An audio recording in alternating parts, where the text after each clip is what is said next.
Bueno, muy agradecido. Antes de comenzar con esta pequeña disertación, quisiera agradecer la generosa gentileza de investigación académica, doctor Luis Ángel, el cual sí abogado Javier. Hoy como primera clase del curso de Derecho Procesal Civil,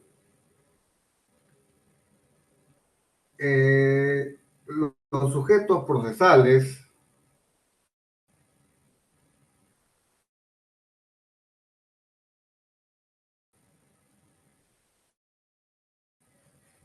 los, eh, el título preliminar del Código Procesal Civil y los principios fundamentales del proceso.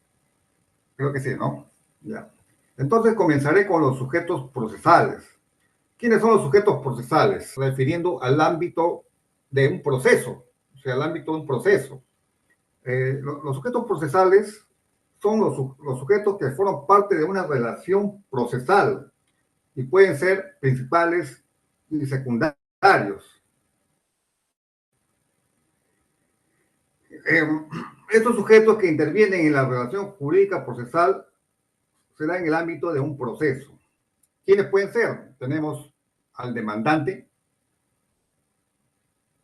que es el titular de una pretensión que reclama, también denominado actor o accionante. Tenemos también el demandado, que es el sujeto contra quien se reclama o contra quien se emplaza. Y tenemos también al juez. El juez es quien debe conocer y resolver el litigio o controversia que surge entre demandante y demandado.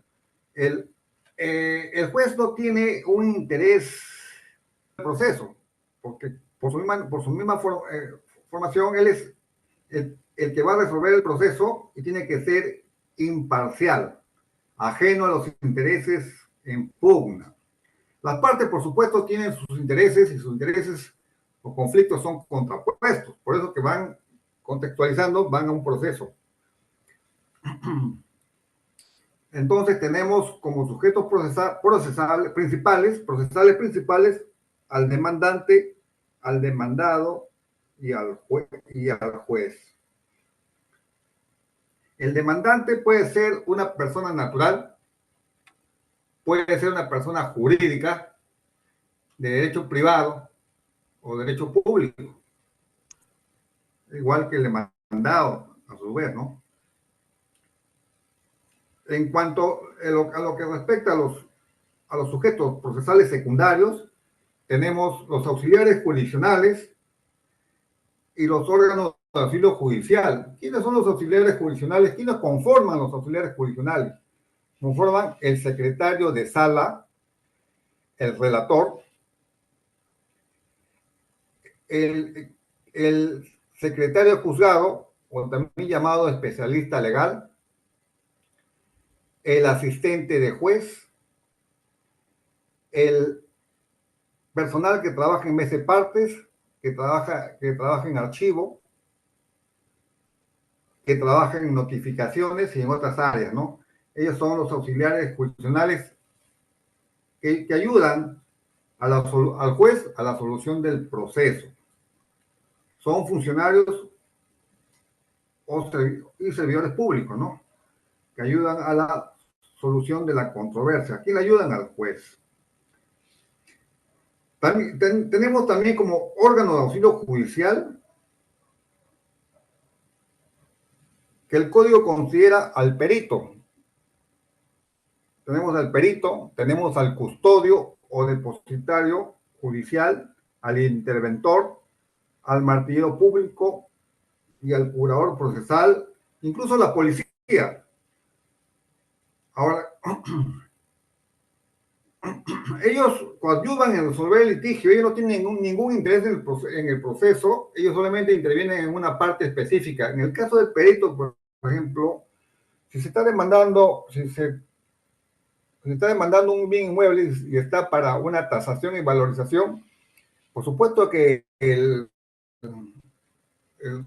al juez le llaman perito y perito, pero en realidad el juez tiene conocimiento ilimitado respecto a una evaluación, a una valorización del inmueble. Entonces, ¿a quién va a llamar? A un perito, en este caso ingeniero, ¿no? ¿Para qué? Para que valorice, vaya, se constituya el inmueble y valorice el predio, la construcción, el tiempo, la calidad, la ubicación y todo. Y eso lo hace un ingeniero perito del registro de peritos judiciales. Ellos tienen un registro, no son ingenieros así nomás de la calle, tienen un registro, están adscritos al Poder Judicial. Así como hay perito también, hay perito también psicólogo, un tema de familia, por ejemplo, quieren hacer una afectación psicológica. Si una persona tiene afectación psicológica, entonces nombran a un psicólogo forense para determinar si efectivamente esa persona tiene afectación psicológica o no. También pueden nombrar a un contador, un tema contable, un tema, por ejemplo, de auditoría de una empresa que está en litigio, puede ser también. O depositario. ¿En qué caso se da el depositario? O custodio. Cuando un demandante traba medida cautelar, un secuestro antes llamado embargo, esos bienes no lo lleva consigo. Esos bienes lo lleva a un órgano judicial que es el custodio o depositario y está a la orden del juez. Es, un, es el custodio el que va a tener los bienes en su custodia o su depósito hasta que se resuelva la litis de forma definitiva, ¿no? Y el juez disponga a quién entregar, sea remate o sea al mismo demandado o ejecutado, siempre y cuando haya de repente pagado la deuda puesta a cobro, ¿no? Es un caso. También tenemos al interventor. El interventor en ciertos procesos, cuando se traba a medir embargo a una empresa para ver su libro contable o sus ingresos y egresos, entonces nombran un interventor, ¿no? Para que pueda pues llevar ese control, ¿no? También el martirio público. ¿Cuándo es el martirio público? Cuando un proceso, cuando está en ejecución de sentencia, entonces se va a llevar a una subasta, a un remate público. Entonces, el juez ese no es el que realiza el remate o esa subasta. Nombran a un profesional de REPEX llamado martirio público. Es el quien va, es un abogado funcionario que también está en el REPEX registrado y que va a llevar a cabo el acto de remate. Sea en primera, en segunda, en tercera subasta, ¿no? Depende, ¿no? Depende la postura. Y también un curador procesal. ¿Cuándo se da un curador procesal? El curador procesal se da si se demanda a una persona y esa persona está ausente o no ubicable, y entonces para ejercer el derecho de la defensa conforme a la Constitución, ¿no? O sea, artículo 139, inciso 14, toda persona tiene derecho de defensa, entonces se nombra a un curador procesal que es un abogado, el que va a hacer a la vez la defensa técnica de ese demandado. O también cuando se demanda a una persona que ha fallecido y se manda la sucesión de esa persona, del fallecido. Entonces, si esa sucesión del fallecido, o sea, los hijos o herederos, no salen a juicio, entonces el juez tendrá que nombrar a un abogado como curador procesal para que ejerza la defensa en ausencia de ellos. Y por último, también tenemos a la policía. Estamos en un proceso civil, por supuesto, ¿no? Pero ¿qué hace la policía? Vamos a suponer que termina un proceso y está en ejecución de sentencia o un desalojo y hay que hacer un lanzamiento del inmueble al demandado que se muestra renuente de salir del inmueble. Entonces la policía va para prestar garantías al juez o al personal del juzgado y a las partes, ¿no? Que no haya excesos, no haya violencia.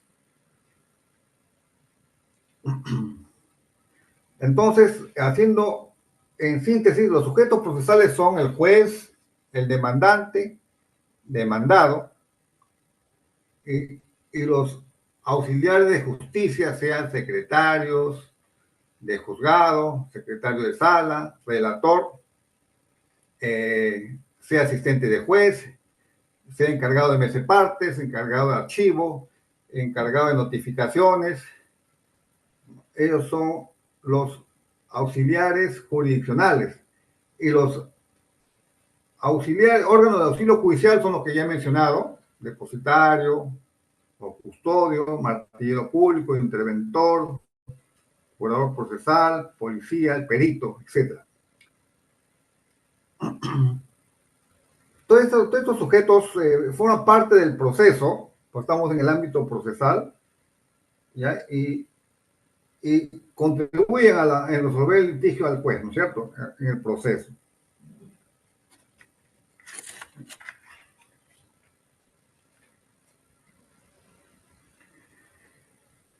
La finalidad concreta del proceso, porque el proceso tiene dos finalidades: una finalidad concreta o mediata y una finalidad abstracta o mediata.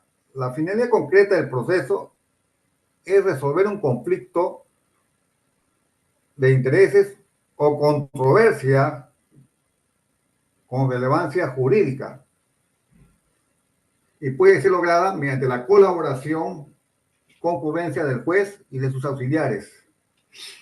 Y la finalidad abstracta es llamada la mediata, de largo aliento, a largo plazo, es devolver la paz social, es buscar la paz social en justicia. Pues se llama finalidad abstracta, porque no estamos en un caso concreto, estamos en un caso general, ¿no? Por eso es abstracto, ¿no? Devolver la paz social en justicia, que involucra a la sociedad en su totalidad, es de necesidad pública. Ahora, la competencia para resolver los conflictos de intereses con relevancia jurídica en materia civil corresponde a los jueces de diferentes niveles y grados. Tenemos a los jueces de paz, a los jueces de paz letrados, a los jueces civiles, a los jueces superiores de las Cortes Superiores y a los jueces de la Corte Suprema. Con la salvedad de que los jueces de paz letrados, ellos no están obligados a aplicar el derecho, sino los usos y costumbres de sus localidades. Por eso que no forman parte de la carrera judicial.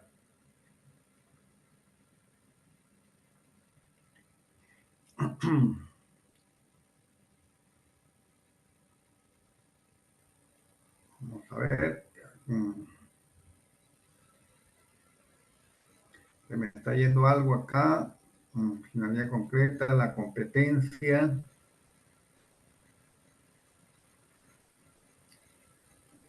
Todos los jueces tienen competencia. La competencia es la distribución de una parcela de justicia a un caso, porque todos los jueces tienen jurisdicción. Quiere decir que todos los jueces administran justicia o imparten justicia, pero no tienen competencia, porque las competencias son la distribución de esa justicia. Unos son jueces penales, otros jueces de familia, otros jueces en materia laboral, jueces en contencioso administrativo. Entonces, la competencia está sujeta a la materia también, ¿no? A la materia y a su territorio y a la función.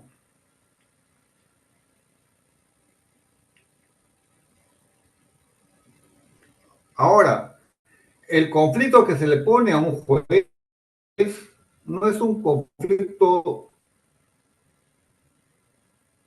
no es un conflicto cualquiera, porque uno puede tener conflictos, pero el conflicto cuando ingresa juez es el conflicto intersubjetivo de un sujeto que se contrapone contra el otro. Vayamos a hacer un ejemplo. En un proceso de un propietario que ha arrendado un inmueble a una familia, llamado ya arrendatario o inquilino, y el arrendador como propietario pretende que deje el inmueble. ¿Por qué? Porque ya se venció el contrato por falta de pago. El demandado, arrendatario, se opone porque dice que no puedo dejar el inmueble porque he hecho mejoras, he hecho gastos. Entonces, cuando está ese conflicto a nivel de extrajudicial, o sea, previo al juicio, es un conflicto material. La relación de las partes es material. Hay una pretensión de una persona que en este caso, el propietario que quiere que desaloje el inmueble y el arrendador que ofrece resistencia. ¿Por qué? Porque supuestamente ha hecho gastos, ha hecho inversión para la habilitación de su negocio, ¿no? Que ha puesto ahí como inquilino. Entonces, cuando hay esa controversia, se dirigen al juez. Ahora, esa controversia, ese conflicto tiene que tener relevancia jurídica. ¿Qué significa con relevancia jurídica? Tiene que ser justiciable. No es cualquier conflicto. Vamos a suponer una persona que vaya al órgano jurisdiccional, al juez, con una demanda, porque se manifiesta las acciones con una demanda, y diga al juez: señor, quiero que usted ordene a mi enamorada para casarme, ¿no? Entonces, ese hecho indudablemente no tiene relevancia jurídica, o sea, no es justiciable, ¿no? En los sentimientos no se puede mandar y el juez no tiene competencia para poder invadir ese fuero privado, ¿no? La otra persona que se rehúsa o ya no quiere, pues, seguir en la relación, ¿no? Entonces, lo que quiero decir es que los conflictos tienen que ser intersubjetivos de un sujeto a otro, porque si yo tengo un conflicto personal, no me interesa el derecho. El derecho interesa cuando ese conflicto se contrapone, el otro ofrece resistencia. Entonces, en ese ámbito, como la solución uno no puede hacer justicia por mano propia, va a decantar en un proceso judicial, para que el juez, con las herramientas legales que tiene el proceso es un camino a recorrer con la finalidad de resolver la litis, porque ya una vez que llega el conflicto al proceso, se convierte en litigio. Entonces, esa solución tiene que ser con los medios legales de manera pacífica, porque sabemos muy bien que hay provisión de hacer justicia por mano propia, ¿no? No estamos en el tiempo de la ley del talión. Bueno, creo que en eso de los sujetos procesales está claro. Haciendo resumen, sujetos principales y sujetos procesales secundarios. Principales tenemos al juez, al demandante y demandado. Y los secundarios tenemos a los auxiliares jurisdiccionales en diferentes funciones y niveles, y a los órganos jurisdiccionales, ¿no? Ya se ha hablado, ¿no? Entonces nos toca ahora el segundo punto, que es el título preliminar del Código Procesal Civil. Si uno revisa el título preliminar del Código Procesal Civil, va a ver que a manera de decálogo tiene 10 artículos, pero tiene más de 10 principios. Si uno analiza bien, no son solamente 10 principios, tiene más de 10 principios y lo vamos a desarrollar uno a uno si el tiempo nos alcanza. ¿Qué es el título preliminar? ¿Para qué sirve el título preliminar del código? Es el que establece los principios fundamentales que rige todo procedimiento. Es la orientación, la pauta, la directiva a seguir, ¿no? Estos principios, como el derecho a la tutela jurisdiccional efectiva y la buena fe, son vitales para garantizar un proceso justo y eficiente. Empezaremos con el primer principio, que es el principio muy fundamental, que es el derecho a la tutela jurisdiccional efectiva, que tiene su base normativa no solamente en el artículo primero del Código Procesal Civil, sino también en la Constitución, artículo 139, numeral 3. El derecho a la tutela jurisdiccional efectiva. Cuando escuchamos tutela, es el resguardo, es la protección que debe dar el Estado al peticionante. Pero esa petición que debe dar el Estado al peticionante no solamente es a él como demandante, sino también a la contraparte. Porque volvemos a recordar que el juez, como órgano viviente, es imparcial, ¿no? Él no puede inclinarse por ninguna de las partes. Él se debe a su expediente. En el expediente están los hechos, las pruebas, y en sus leyes, el código ¿no? Con las leyes ordinarias y la Constitución. Entonces, el juez debe ser imparcial. Entonces, el derecho de la tutela jurisdiccional efectiva se refiere a que toda persona tiene derecho a que sus intereses sean, pues, vistos ante la justicia. Y estos intereses tienen que llevarse a cabo con sujeción al debido proceso. O sea que el órgano judicial o el juez no puede tomar decisiones arbitrarias. Sus decisiones tienen que ser motivadas y debidamente con las garantías del caso, dándole oportunidad de defensa a la contraparte también.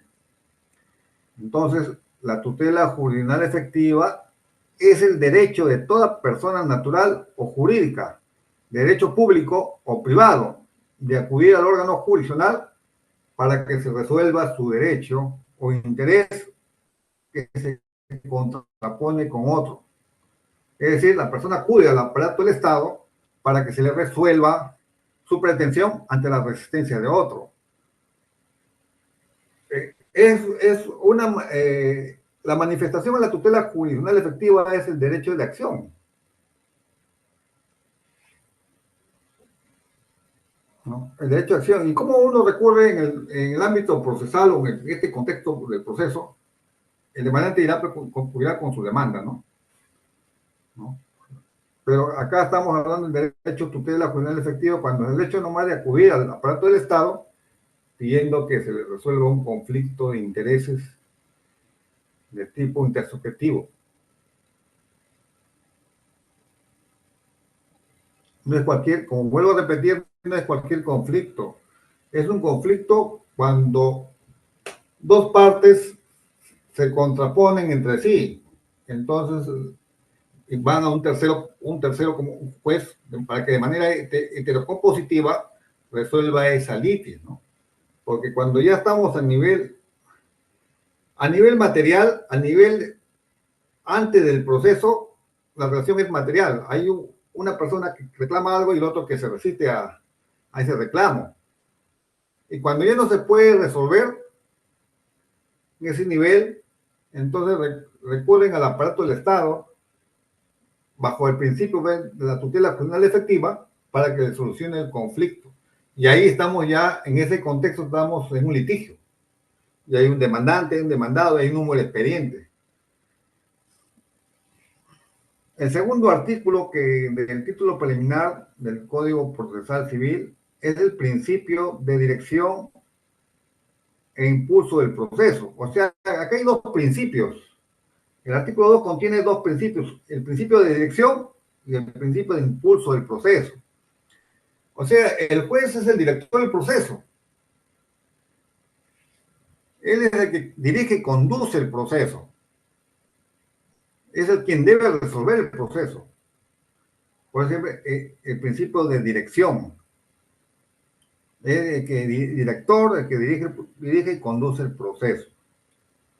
También el juez debe impulsar el proceso, siendo responsable de cualquier demora por negligencia, siendo una obligación del juez impulsar el proceso y darle el trámite correspondiente. Pero en la práctica, debido a la sobrecarga procesal, esto no se cumple. Eso no se cumple. Las partes, si no impulsan su proceso, si está en trámite el proceso, cae en abandono por inactividad de 4 meses. Y si se encuentra sentenciado, se va al archivo. Puede ser archivo provisional, si falta ejecutar, y si está ejecutado, se va al archivo definitivo, ya sentenciado.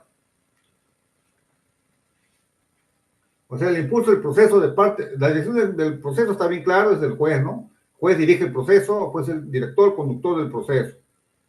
Pero en cuanto al impulso del proceso, en realidad esto, como este artículo segundo, vuelvo a repetir, no se cumple. No se cumple ni los plazos.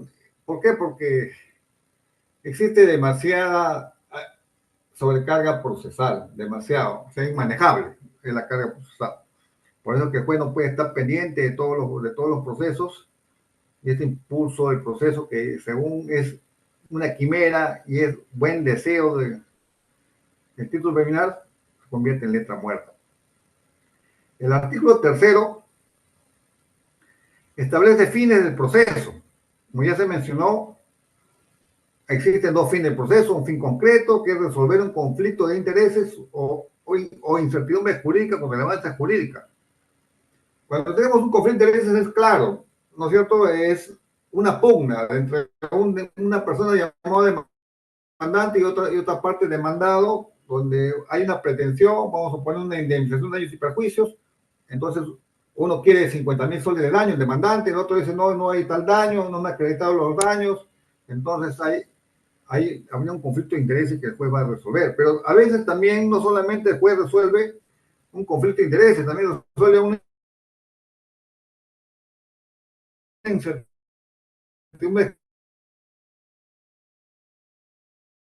una incertidumbre jurídica. ¿Qué quiere decir? Suponiendo que una persona fallece y deja un testamento hológrafo, una parte, y cuando fallece, ¿no?, sus herederos tienen un plazo de un año para irse al juzgado para la protocolización de ese testamento. Si no, el testamento pierde su valor. Ese es cuando estamos hablando de un testamento hológrafo, escrito, manuscrito, lo tiene guardado, muere la persona, y entonces para darle formalidad a ese documento y darle el valor probatorio, tiene que ir al juez de paz letrado para que le haga la protocolización de dicho documento. O si no, también cuando fallece una persona, un padre de familia, y deja a sus hijos, entonces los hijos, como en calidad de herederos de esa sucesión, serían dueños del predio que he dejado, del automóvil. Pero sucede que si ellos no recurren al órgano jurisdiccional, ellos dirán, este es mi carro, este es mi casa. Pero cuando la persona que quiera de repente comprar ese inmueble acude a registros públicos, al registro de propiedad inmueble, y verifica que está el nombre del difunto, o de los difuntos, más o menos sus padres, ¿no? Entonces ahí sucede una incertidumbre jurídica. Es cierto, ellos, por de acuerdo al artículo 660 del Código Civil, son sus actuales propietarios, pero en el registro público no figura. Entonces lo que tienen que hacer es una acción civil de sucesión intestada, sea judicial o notarial, ¿no? Porque también lo están haciendo, ¿no? Entonces a eso se llama incertidumbre jurídica. Y el fin abstracto es buscar la paz social en justicia, que es un fin a largo, por decir inmediato, a largo aliento, ¿no? A largo plazo. Tenemos también el artículo 4 del título preliminar, principio de iniciativa de parte y de conducta procesal. Entonces, aquí hay dos principios.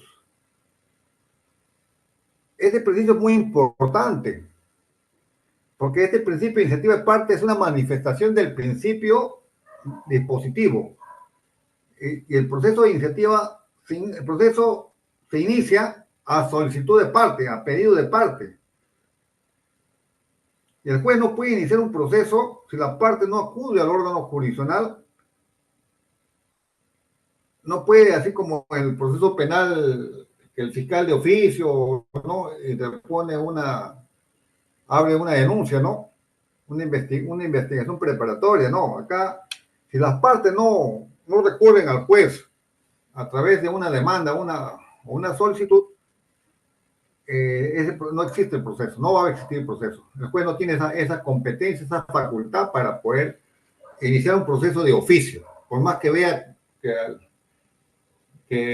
una injusticia, que hay un fulano no quiere pagarle la merced conductiva de un inmueble, y por más que vayan y hablen al juez así de palabras, no, el juez dice, bueno, haz tu acción judicial y yo te daré el derecho.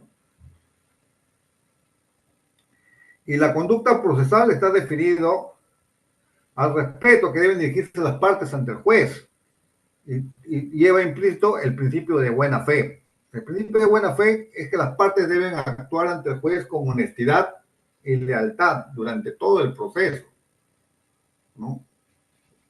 Honestidad y lealtad durante todo el proceso, veracidad, probidad, deben actuar las partes en el proceso. El quinto principio, no, el artículo quinto del título preliminar se refiere al principio de inmediación. ¿Qué entendemos por principio de inmediación?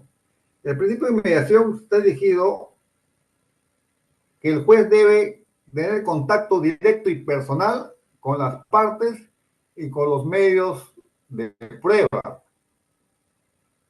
¿Y cuál es el propósito de que las partes, el juez debe tener contacto con? Es para que el juez, al conocer a las partes y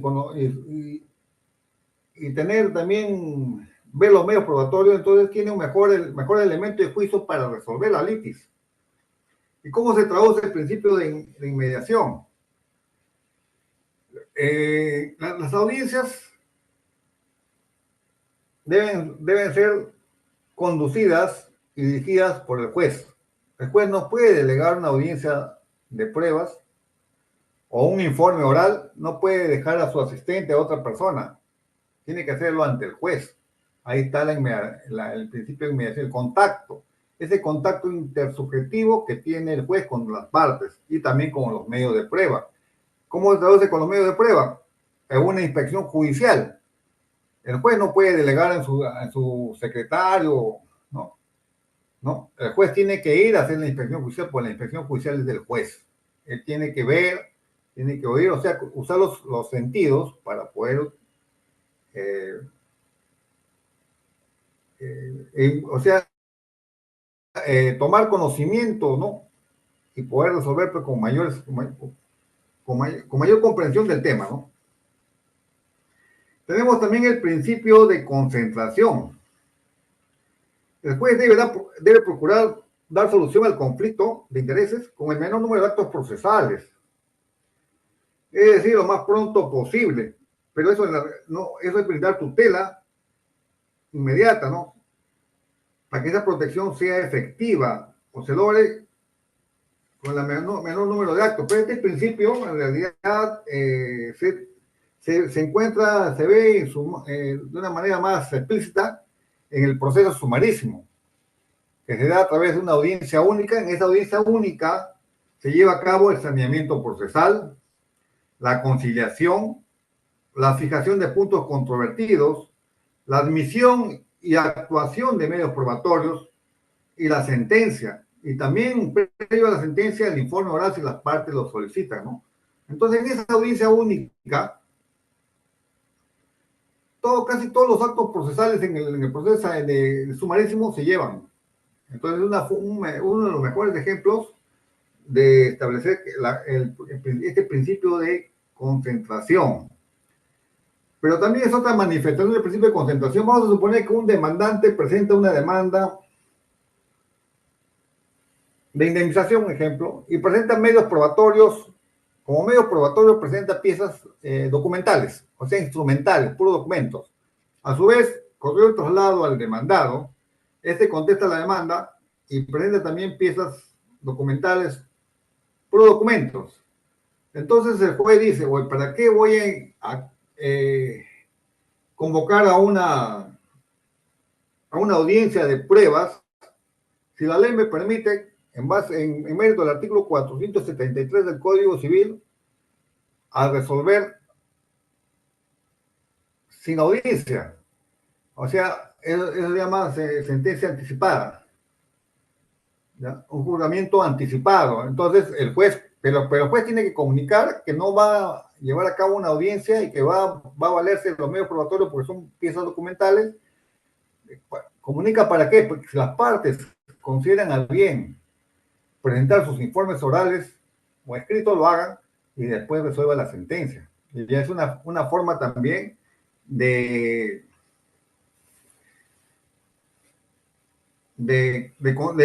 aplicar el principio de concentración, el principio concentrado. También tenemos otro principio que contiene también este artículo quinto, que es el de celeridad procesal, pero también lamentablemente es un saludo a la bandera. Dice que el juez debe llevar el proceso sin dilación innecesaria. Para ello debe respetar los plazos procesales, pero en la práctica no lo hacen, porque es el principio de letra muerta. Un proceso que tiene un diseño para 2 o 4 meses, como es el sumarísimo, a veces se prolonga hasta más de un año, 2 años.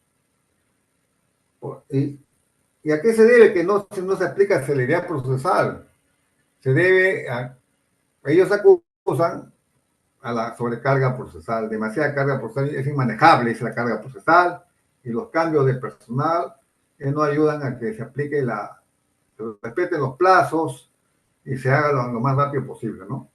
Porque hay juzgados, por ejemplo, el juzgado, caso concreto de Villa Salvador, que tiene más de 3.000 expedientes, juzgado civil, crearon un juzgado transitorio que está volviendo permanente y no es transitorio. ¿Y qué pasa? Como el juzgado está embalsado de procesos, le han pasado la mitad de la carga al juzgado transitorio. Y esa distribución genera pues malestar porque el otro juez del transitorio tiene que abocarse al conocimiento, tiene que volver a empezar. Y entonces, ¿en qué quedamos con la celeridad procesal? No hay celeridad procesal, lamentablemente. Por más que se le imponga al juez de realizar actividades procesales, no hay. Tenemos también el principio de socialización del proceso. ¿Qué quiere decir este principio de socialización del proceso? Que para el juez no hay diferencia de ninguna índole entre las personas, ya se sabe por dónde, sexo, raza, religión, situación económica, pero en la práctica, lamentablemente, esa desigualdad económica es manifiesta en las partes, porque muchas veces una de las partes no tiene dinero para contratar un abogado competente, un abogado diligente, y como no pueden defenderse de manera diligente y eficaz, el juez está limitado a resolver como una de las partes se defiendan. Quiere decir de que lo que quiero decir es de que la situación económica es un lastre, una dificultad para el principio de socialización, por más que puede ser imparcial, pero si una parte tiene un buen abogado y es diligente y es eficiente en sus escritos, sus intervenciones, tiene competencia, conoce la materia, y vamos a suponer que la contraparte demandado le corre el traslado, no tiene para abogado, deja pasar los plazos, o de repente hace una defensa precaria, una defensa pobre, y el juez va a decir, no, el juez no puede justaponerse en el derecho de la otra parte, no dice, usted es más débil, lo voy a defender, ¿no? El juez resuelve con lo que hay, con los medios probatorios que aportan las partes. Entonces, lamentablemente, el otro, por la situación económica, está en indefensión. El artículo 7 habla del principio del iura novit curia, juez y derecho, llamado juez y derecho también. Se supone que el juez es el conocedor del derecho. Por eso reza el aforismo, dame los hechos que te daré el derecho. En la práctica, eso también es letra muerta.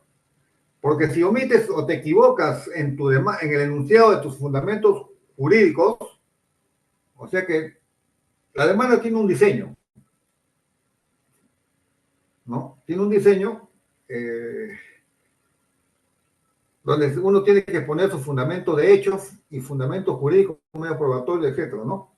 Entonces, si en sus fundamentos jurídicos enumera solamente los artículos que le favorecen, que le protegen su derecho, que le respaldan su derecho, para unos jueces no es suficiente, porque eso no es fundamento, es enunciado, enumeración de los artículos. Otros se equivocan en los articulados, ponen un artículo que no corresponde a la defensa de su derecho en conflicto. Entonces, el juez, si se equivoca o si no lo pone, el juez lo va a declarar inadmisible. Entonces, esto de juez y derecho, que el juez va a resolver como ese control de las leyes, no se cumple, porque el juez le va a exigir declarar inadmisible su demanda. ¿Para qué? Para que pueda presentar sus fundamentos jurídicos debidamente. Entonces, el principio de iura no curia muchas veces no se cumple, porque lo va a declarar inadmisible su demanda, o la contestación de su demanda, ¿no? Tenemos también el octavo artículo, el principio de gratuidad en el acceso a la justicia. También es un buenos deseos, buenas intenciones del código del legislador al consignar en el Código Procesal Civil esto. El acceso a la justicia dice que no debe estar condicionado a la imposibilidad de pagar las costas procesales, pero en la práctica al justiciable debe pagar tasas por todo, hasta por mandar partes judiciales a los diferentes órganos del Estado, o sea, el registro público, le hacen pagar tasas judiciales. Si no, las tasas no son tan baratas, están más de 50 y tantos soles, están en función de la UIT, de la unidad de referencia procesal, en función de la UIT, pero se traduce en unidad de referencia procesal.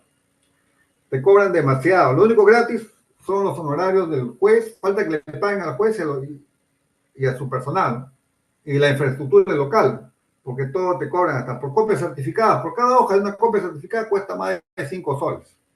Cada hoja. Entonces, ¿dónde está el principio de gratuidad en acceso a la justicia, que está establecido también en la Constitución como garantía y como derecho fundamental? Eso, hasta el momento no es verdad. Son meros deseos, quimeras del legislador al consignar ese artículo octavo. Tenemos también el artículo noveno, principio de vinculación y de formalidad. Por supuesto, las partes están vinculadas en un proceso. La demanda no puede ser de libre ejercicio en el sentido de poner las formas y requisitos como quiere. Tiene un diseño. Y también el derecho procesal establece una serie de plazos a través de los plazos. Y esos plazos tienen que ser respetados para esos actos procesales. Por ejemplo, en el caso de las formas, cuando uno prende una demanda, está sujeto a lo que dispone el artículo 130 del Código, los márgenes, el doble espacio, margen 3 para la derecha, no, 3 para la izquierda, 3 para la derecha, la parte abajo, arriba, doble espacio, etcétera. Y también el artículo 424 que establece cuáles son los requisitos de la demanda, y el artículo 425 que establece cuáles son los anexos que debe llevar una demanda. O sea, no es de estreno libre que uno puede presentar como quiera, tiene una formalidad y está vinculada, quiere decir que está obligado a presentar tal al diseño que se le presenta, que se le ofrece. O sea, tiene que un parámetro, un marco, ¿no? Cómo uno debe dirigirse al juez. A eso se refiere el principio de vinculación y de formalidad. Está regido por normas establecidas en las formas y los plazos. Por ejemplo, uno en proceso sumario tiene un plazo de 3 días para interponer un recurso de apelación. Si lo presenta al cuarto día, prácticamente ya esa apelación va a ser rechazada por extemporáneo. Y así, etcétera, ¿no? Y el artículo 10º y último se refiere al principio de la doble instancia. En proceso civil hay doble instancia. Está hablando de las instancias de mérito, o sea, instancias ordinarias. Se permite recurrir en segunda instancia contra las resoluciones judiciales. Estas resoluciones judiciales son autos y sentencias. ¿Por qué no decretos? Porque los decretos, que son resoluciones de mero trámite o de impulso del proceso, cuando haya un defecto a un reclamo, se presenta ante el mismo juez. Se llama reposición. Mediante reposición ante el mismo juez se presenta. O sea, no va a otra instancia. En cambio, los autos y las sentencias sí están dirigidas a instancia revisora. Suponemos que un proceso, vamos a suponer que sea un proceso que nació se inició en el juzgado de paz letrado, 15 días en el superior, el juzgado civil, o si es de alimentos, juzgado de familia, el que va a examinar y revisar si va a revocar o va a confirmar o va a anular, depende, ¿no? Lo que ha hecho el ACUO, el juez de primer grado, primera instancia. Salvo excepción, la excepción de la doble instancia se salva con el recurso extraordinario de casación, que por infracción o transgresión a una norma material o procesal o vulneración al debido proceso se recurre a la Corte Suprema en casación. Pero también hay una situación que a veces los abogados nos olvidamos. Si un proceso, vamos a poner civil, me declaran fundada la demanda en primera instancia, se interpone el recurso impugnatorio de apelación y la sala me confirma la del juez inferior, entonces ya no me puedo ir a casación, porque dice que como son dos confirmatorias o dos revocatorias, ya no me cabe irme en casación, tiene que haber disparidad. Quiere decir, si la primera me confirma y la sala me revoca, tendría posibilidad de ir a casación. O si la sala me revoca, no, si el juzgado me revoca y la sala revisora me, me confirma, entonces podría ir yo a, a una casación. Pero dos sentencias iguales de ambos grados ya no da acceso a un recurso de casación, que es un recurso, vuelvo a repetir, un recurso extraordinario, que no es instancia, es un recurso extraordinario, por infracciones o inaplicación de la ley, sobre todo afectación al debido proceso, vulneración al debido proceso. Ahora vamos a hablar, ya que hemos hablado a grosso modo, el título preliminar del Código Procesal Civil, que son 10, vamos a hablar de los principios rectores del proceso civil. Tenemos el primer principio, el más importante, el principio dispositivo. El principio dispositivo significa que la actividad procesal nace y se realiza por las partes. Las partes son las que, cuando acuden al órgano jurisdiccional, sea vía de acción o en busca de tutela jurisdiccional efectiva, es decir, donde mueve el aparato jurisdiccional, o sea, el Estado interviene, o sea, el juez le da competencia para que el juez pueda intervenir en el conocimiento de ese proceso. Antes no, el juez no puede de mutuo propio, llamado de oficio, abrir un proceso. ¿Ya? Si las partes no activan, activan el aparato del Estado, o sea, no recurren al juez vía demanda, no hay proceso.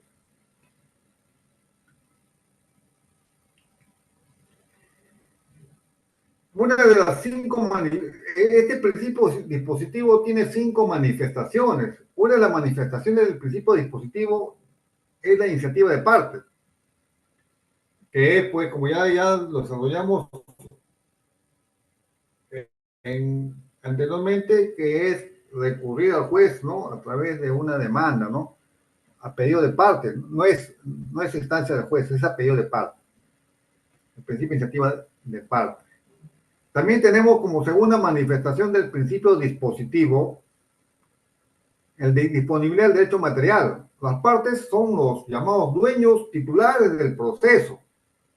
Ellos son los que, el proceso es de ellos, no es del juez. El juez resuelve el proceso. Entonces, ¿qué consiste? Que las partes son dueños o titulares del proceso. Ellos pueden desistirse del proceso o pueden desistirse de su pretensión. O sea, que cuando se desiste el proceso significa que ya no quiere seguir con el proceso porque de repente encontró una imperfección y se va a dar cuenta de que ese error va a conllevar que la sentencia salga desfavorable, existe el proceso para que luego, después de un año, que la sanción vuelva a presentar.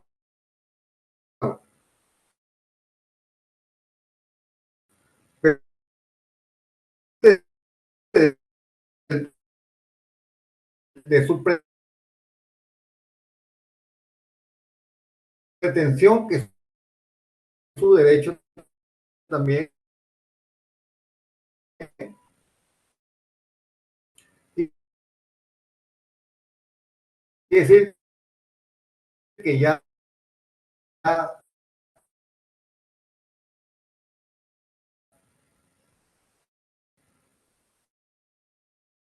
es, ya, ya no puede ya volver a presentar otra acción,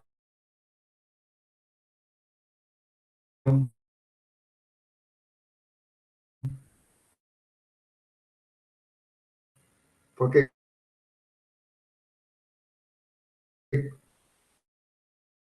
obedece como una condonación. Ya no, ya prácticamente ya, cuando ya no hay pretensión, ya no tiene pretensión ya. Quiere decir pues que me está dando pues una condonación que se llama desistimiento de la pretensión. Las partes también pueden conciliar en el proceso, pues su documento extrajudicial, ¿no? Pero siempre y cuando la conciliación se permite hecho disponible, porque hay materias que no se puede, que tienen que ver con el derecho a la vida, el derecho al honor, el derecho a la integridad, ¿no? Inclusive en alimentos lo que se concilia es el monto, no se concilia el derecho. El derecho no se puede ser reconciliable. También tenemos acción, o también puede, dado por su parte, puede allanarse, pero estoy de acuerdo con la demanda.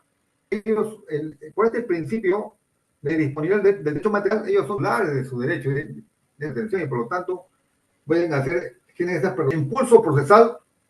Ya cuando hablamos de la tercera manifestación, estamos refiriendo al impulso que realiza el juez. Está referido a que las partes deben estar pendientes de su proceso, presentando sus escritos y recursos de los 4 meses de inactividad.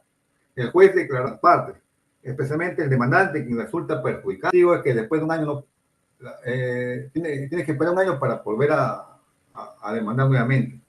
Por eso que la parte tiene que dar impulso al proceso, tiene que estar pendiente, estar diligente en sus escritos, recursos, porque pasado 4 meses de inactividad se va al abandono. Y si está en ejecución, se va al archivo provisional. También tenemos el cuarto, que es la delimitación del tema decidendum.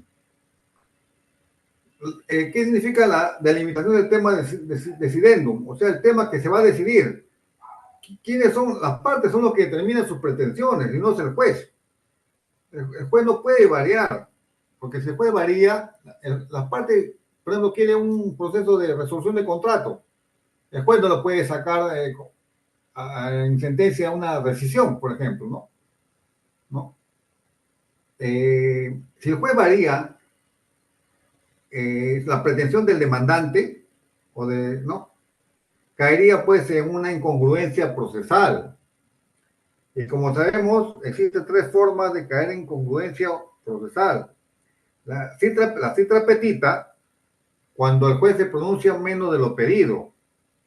Ejemplo, se pide desalojo y pago de arriendos, y después solamente se pronuncia por el desalojo. ¿Y qué pasó con el pago de arriendos? En todo caso, si no le quiere otorgar el pago de arriendos, tiene que motivar en ese sentido. No se ha aprobado o no se ha llegado a demostrar los arriendos, ¿no?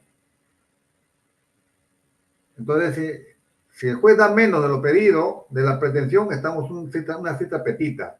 Si el juez da diferente a lo pedido, estamos en un extra petita. El juez resuelve en su sentencia de manera diferente a lo peticionado en la demanda. Ejemplo, pido mi demanda de resolución de contrato y el juez me da una rescisión del contrato. Entonces, hay una diferencia entre resolución y rescisión. la resolución se da por una causal posterior o sobreviniente al contrato. Por ejemplo, vamos a poner el ejemplo, el contrato de alquiler, ¿no? Yo alquilo a una persona para un giro de bar, restaurante bar. Y este fulano, inquilino, me pone un bar con casa de citas. Entonces yo le digo, señor juez, yo me voy y dijo el juez, señor juez, este señor ha incumplido ¿no? Ha incumplido de manera posterior, porque el contrato que se celebró era para un bar, solamente bar, y no para casecitas. Entonces, estoy pidiendo la resolución del contrato por causa sobreviniente al contrato, ¿no? Esa es una forma. Pues si el juez me da rescisión, la rescisión significa que la causal se da al momento de la celebración del contrato. ¿Qué significa? Por ejemplo, un ejemplo de rescisión sería, yo vendo, yo le vendo un vehículo a una persona y le digo pues de que ese vehículo está formidable, tiene cosas, un vehículo de segundo uso, y a pocos días que se lo he vendido, el carro comienza a fallar, ¿no? Y lleva mecánico a esta persona, entonces la causal de la falla no es posterior, porque si el daño, o sea, el desperfecto me he dado cuenta a los pocos días de la compra. Entonces, el desperfecto ya existía al momento de la celebración del contrato. Entonces, estamos en una causal de rescisión. Ya, pero el asunto es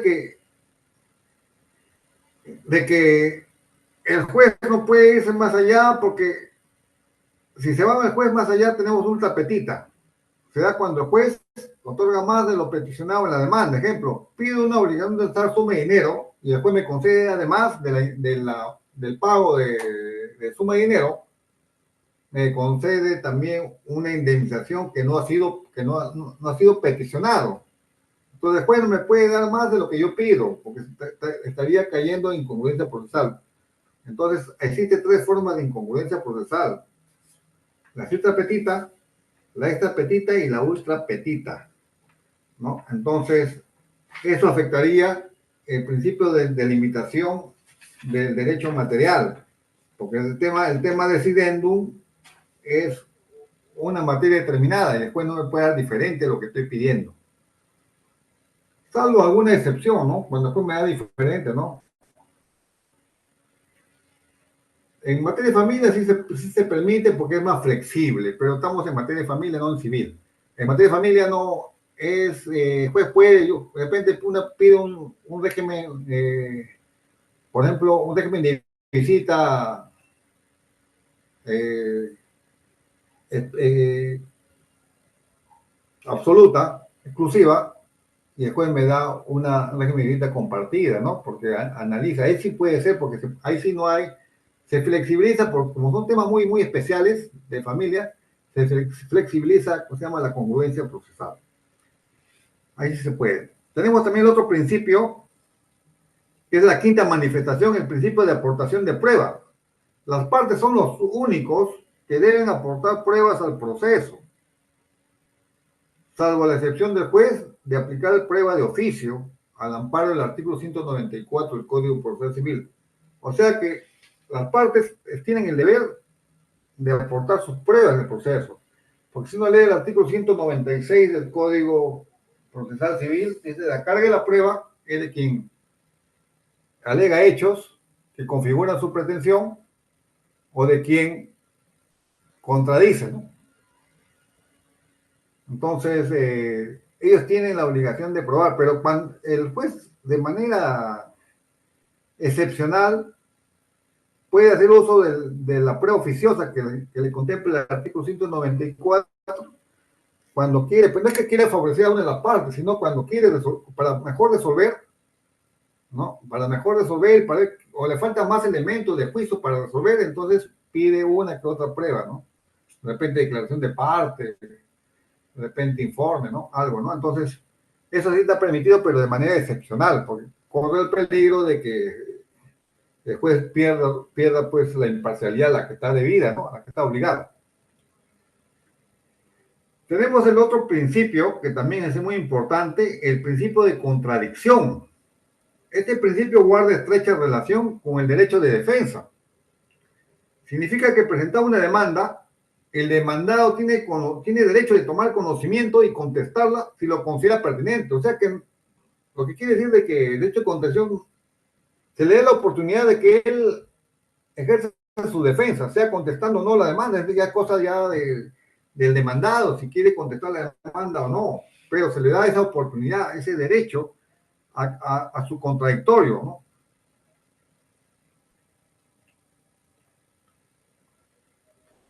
Por eso que cuando presenta una demanda, se pide anexos para que se le corra traslado, se le notifique al demandado y para que, así conforme la demanda le dice al juez lo que quiere, su pretensión demandante, el demandado también tiene derecho también tiene tutela jurisdiccional efectiva, también tiene derecho también a responder, ¿no? Y decir, bueno, presentar sus elementos de prueba, sus hechos, en contraposición, por supuesto, con la pretensión del demandante, ¿no? En eso se refiere el principio de contradicción. El principio de inmediación, que ya lo hemos comentado, tiene que ver con el contacto que tiene el juez con las personas, esa interacción que tiene el juez con las personas, con las partes y con los medios de prueba, se dijo, ¿no? Los medios probatorios, se dijo, ¿no? O sea, el juez tiene que llevar la diligencia personalmente, las audiencias, los informes orales, las inspecciones judiciales. ¿Por qué? Porque el juez va a tener mejores posibilidades de conocer a las partes. Y es un factor importante, ¿no? Por eso se llama el principio de mediación, que es el contacto que tiene el juez con las partes y los medios probatorios. También existe otro principio que se llama el principio de preclusión, que significa que el proceso tiene etapas. Existe una etapa postulatoria, una etapa probatoria, una etapa decisoria, que es de fallo. Entonces, en la etapa postulatoria, la parte lo presenta su demanda, en su demanda ofrece su medio de prueba. Al igual también en esa etapa probatoria correcta al lado del demandado, el demandado también puede hacer contestación de la demanda, ofrecer sus medios de prueba. Pero ¿qué sucede de que, y eso tiene un plazo? Si es sumarísimo, tiene para contestar y ofrecer sus pruebas, tiene 5 días. Si es abreviado, el proceso de cognición abreviado tiene 10 días. Y si es el proceso de cognición conocimiento, tiene 30 días para contestar y hacer su ofertorio de pruebas. Pasado ese plazo, ya no puede ya. ¿Por qué? Porque así lo presente caen extemporáneos, por eso se respetan los plazos. A eso se llama el principio de preclusión. Cerrada una etapa, ya no puede volverse a cerrar, a abrir esa etapa, ya pasó ya. Es como el plazo, yo tengo un plazo para apelar, si me pasa el plazo, lamentablemente ya no puedo ya. ¿Por qué? Por el principio ha precluido, se ha cerrado mi etapa. Mi etapa impugnatoria se ha cerrado y por lo tanto yo no puedo. No puedo. Entonces, pero hay una excepción. La excepción significa que rompe el principio de preclusión sería en el caso de, por ejemplo, si el proceso se está siguiendo a espaldas de una persona por una dirección equivocada que ha proporcionado el demandante, ¿no? Y el juez no ha advertido, ya está ya incluso hasta antes está para informes o para la audiencia de pruebas, ya, como le digo, ya no hay. Entonces el demandado se entera, toma conocimiento y, señor juez, pido nulidad de actuado. ¿Por qué? Porque a mí no, el proceso ha llevado a mis espaldas, han afectado mi derecho a la defensa. Entonces el juez examinaría si efectivamente no esa articulación, ese incidente de nulidad es procedente o no, y si ve que efectivamente no se le ha notificado debidamente, entonces va a anular los actuados hasta el acto de notificación de la demanda. A eso se refiere la excepción al principio de preclusión. Salvo que también otra excepción es cuando se produce prueba nueva. Una prueba pues, que en el momento de contestar la demanda o de presentar la demanda no se tenía y salió con posterioridad. Entonces, esa prueba nueva que incida al proceso y es de importancia, entonces se puede ser presentada y el juez puede incorporar al proceso. Tenemos el principio de concentración, como ya se dijo, es el proceso debe desarrollarse con el menor número de actos procesales. Ya se habló de que si solamente se presentan medio piezas documentales de un proceso, el juez prescindirá de la actuación de las pruebas y dictará sentencia al amparo de lo dispuesto por el artículo 473 del Código Procesal Civil, llamado juzgamiento anticipado. Tenemos también el principio de adquisición. ¿Qué consiste este principio de adquisición? Consiste que una vez, también llamado también de comunidad de pruebas, consiste que una vez las pruebas que han sido aportados por las partes al proceso pertenecen al proceso y vinculan a las partes aunque este no lo haya presentado. A eso se refiere el principio de adquisición, que las pruebas ya conforman parte del proceso ya no les pertenece a la parte de madre. Cuando uno a veces quiere reclamar sus pruebas, invocan este principio de comunidad de pruebas, ya no puede, ya se presentó al juzgado y no se puede retirar, ya no se puede retirar la prueba. Ya ingresó al proceso y ese proceso puede afectar o puede beneficiar a la contraparte. También tenemos el principio de saneamiento procesal. Este principio está dirigido al juez. El juez tiene 3 momentos para poder calificar una demanda. Tiene el momento de la presentación de la demanda, o sea, al dictar el autoamisorio de la demanda, ahí califica la demanda en el autoamisorio, ahí va a ver los defectos que hay, las omisiones que hay. También el saneamiento propiamente dicho y también la sentencia. Ahora, ¿qué cosa revisa el juez en saneamiento procesal? Que la relación jurídica procesal sea válida. ¿Qué significa? Que los presupuestos de la acción estén bien conformados. Por ejemplo, ¿cuáles son los presupuestos? Los presupuestos son la competencia del juez, que el juez que dirija sea competente por la materia, sea competente por el territorio, sea competente por el nivel que le están llevando, o sea, el grado. Ya. También tenemos la competencia por la capacidad de las partes. Por ejemplo, un menor de edad no tiene capacidad para poder presentar una demanda y lo hace a través de quién, de su representante legal. Y así ese alimento lo hace a través de su mamá, ¿no? Frente a es un representante porque la ley lo estableció así. Ahora de repente una persona se roga ser apoderado y el juez revisa que el poder es insuficiente, que tiene el poder no, no es un poder para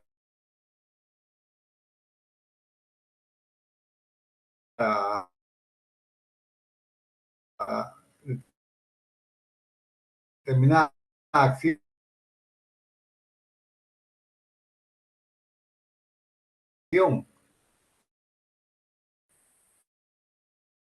o de determinada defensa. Entonces, si el juez advierte eso, entonces prácticamente no habría capacidad ¿no? de las partes, ¿no? Y también el juez también tiene que juntar los aranceles, los medios probatorios que indica, ¿no? Si falta algo, o de fondo. Si de forma, declara inadmisible. Si de fondo, entonces el juez también ve también, ya bien claro estoy diciendo, la competencia, la capacidad procesal, eso la demanda, ¿no? Y las condiciones de la acción tiene que ver legitimidad para obrar y el caso justiciable. ¿Qué significa eso? De que interés por obrar significa de que persona demandante tiene la necesidad de recurrir al proceso, no tiene otra salida que ir al proceso judicial. Ha agotado todas las medidas previas y tiene que ir al proceso judicial para que resuelvan su conflicto, ya que no puede hacer justicia por mano propia, como se ha hecho. Y el juez es el órgano encargado de... Ese es el interés para obrar. Y la legitimidad para obrar significa de que el sujeto material, o sea, el sujeto que está en la relación material tiene que estar en la relación procesal. Es la correcta adecuación del sujeto de la relación material a la relación procesal. No puede venir un tercero y decir, no, señor, demando por mi hermano o por mi hijo que, ¿no? que se ha metido en su casa un señor y no quiere salir, ¿no? ¿No? Ocupante precario, vamos a poner, ¿no? Solo por ocupante precario. No, no, señor, usted no tiene legitimidad por ahora porque no es el titular de la relación procesal. A eso se refiere legitimidad. Las partes tienen que ser, sea como sujeto activo o como sujeto pasivo. Porque también el demandado igual también, si el demandado dice, no, señor, usted es un tercero, usted no tiene participación acá. Entonces puede ser también pasivo, falta legitimidad para obrar, del demandante o del demandado. Y lo último, que vinculación con la ley o que el caso sea judicial, significa que el hecho que se le está poniendo a conocimiento del juez tiene que ser de relevancia jurídica, que tiene que ser interés del órgano funcional, o sea, no es cualquier tema, ¿no? Como ya le dije muy claro, de repente una persona que se quiere casar con otra y la otra ya no quiere, no va a recurrir al juez y dice, señor juez, yo quiero obligar a que se case, ¿no? Entonces, el juez dirá, esa materia no es mi competencia, no puedo. No, no es justiciable. Eso no. O sea, a nivel judicial no, tiene que ser caso de relevancia jurídica o justiciable. Y por último, tenemos el principio de legalidad de las formas. El principio de legalidad de las formas quiere decir que la forma de dirigirse al órgano jurisdiccional, ya sea con su demanda o contestación de la misma, se encuentra preestablecido por la norma. Así tenemos que, para redactar una demanda o presentar una demanda, debemos ceñirnos al artículo 130, 424 y 425 del Código Procesal Civil. Estos son, a grosso modo, los principios fundamentales más importantes que inspiran el derecho procesal civil. Con eso ya he concluido ya la disertación. Estoy a su disposición para las preguntas que consideren pertinentes. Gracias.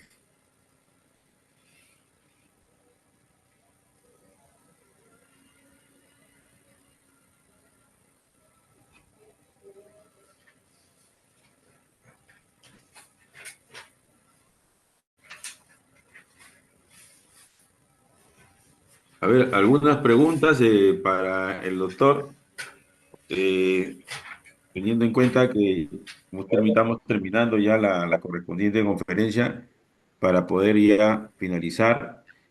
Eh, ¿Alguna pregunta? Alcen la mano. ¿Alguien quiere preguntar para el doctor?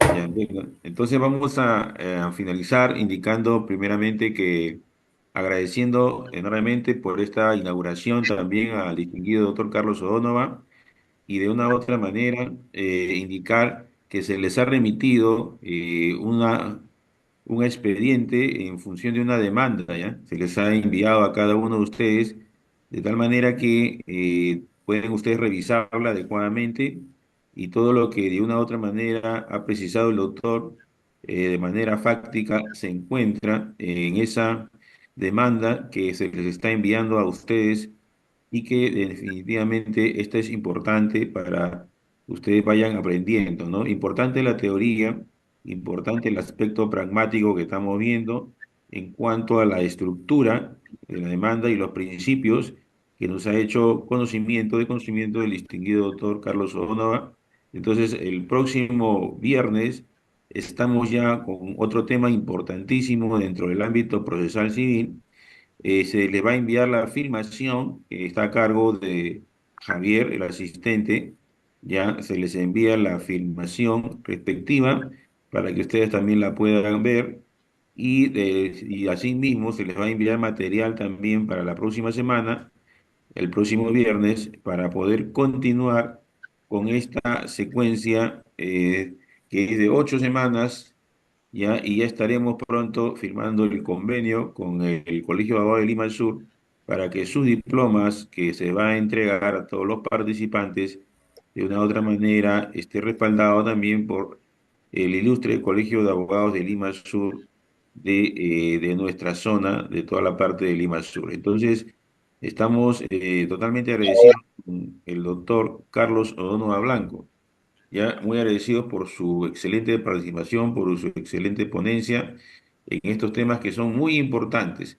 Entonces, vamos a dar por cerrado nuestra primera fecha de nuestro curso que empezamos este año, de antemano, informando que acá en la oficina también se encuentra el secretario Javier, que de una u otra manera está siempre listo para algunos chicos que quieran hacer alguna consulta respectiva de sus documentos, de sus certificados.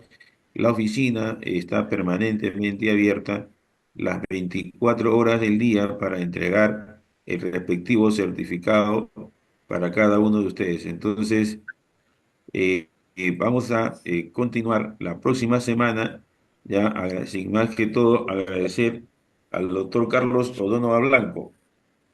Ya estaremos pronto iniciando también otros tipos de conferencias a cargo también del área de investigación con el doctor José Ochoa Pachas, quien es también de la parte de la cátedra académica. Ya entonces iremos iniciando simultáneamente otras conferencias sobre otros temas importantes, ya, y nuestra plana docente conformada por el doctor Carlos Sodoma Blanco, el doctor José Ochoa Pachas, el doctor Marcos Tirado, el doctor Condoma Mesa, y así unos abogados que de una u otra manera tienen una gran trayectoria y estarán con nosotros en diferentes eventos que vamos a ir organizando.